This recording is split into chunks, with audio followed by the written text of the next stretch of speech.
Le rapport présenté par le président de la commission Vérité et Conciliation au Sénat est un rapport qui vient s'ajouter aux autres rapports déjà présentés par le président de cette commission, Pierre-Claver Ndayicariye, depuis qu'il est nommé à la tête de cette commission. Et c'est une commission qui n'est pas aujourd'hui là pour chercher la vérité ou réconcilier le Burundi, mais c'est une commission qui travaille pour l'intérêt du gouvernement qu'il a nommé. Il est là pour plaire au pouvoir aujourd'hui, mais aussi au parti au pouvoir. Aujourd'hui, ce n'est pas un bon moment pour dresser une liste de victimes, et alors qu'il y a une partie de la population qui n'a pas le droit à la parole à cause de la paix, mais aussi nous savons qu'il y a une partie de la population qui est en exil, qui avait aussi le droit de s'exprimer et de parler des leurs qui ont été assassinés ou qui ont été portés disparus. Aujourd'hui, alors, on voit qu'il s'attarde à travailler pour une seule année, une seule crise de 2072, alors que nous savons que le Burundi a connu beaucoup de crises depuis plusieurs années. Aujourd'hui, il est là alors pour montrer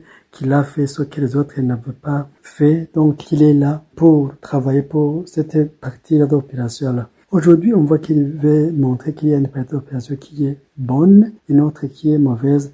Donc, on ne peut pas s'attendre à une réconciliation ou à une vérité, alors qu'il se penche à une seule ethnie. Aujourd'hui, alors, on demande à cette commission de travailler pour toute l'opération, mais non pas pour une seule partie, de travailler pour toutes les dates sombres que le Burundi a connues, non pas pour une seule date, parce qu'aujourd'hui on ne peut pas dire que le Burundi a connu cette date, une seule crise de 1972.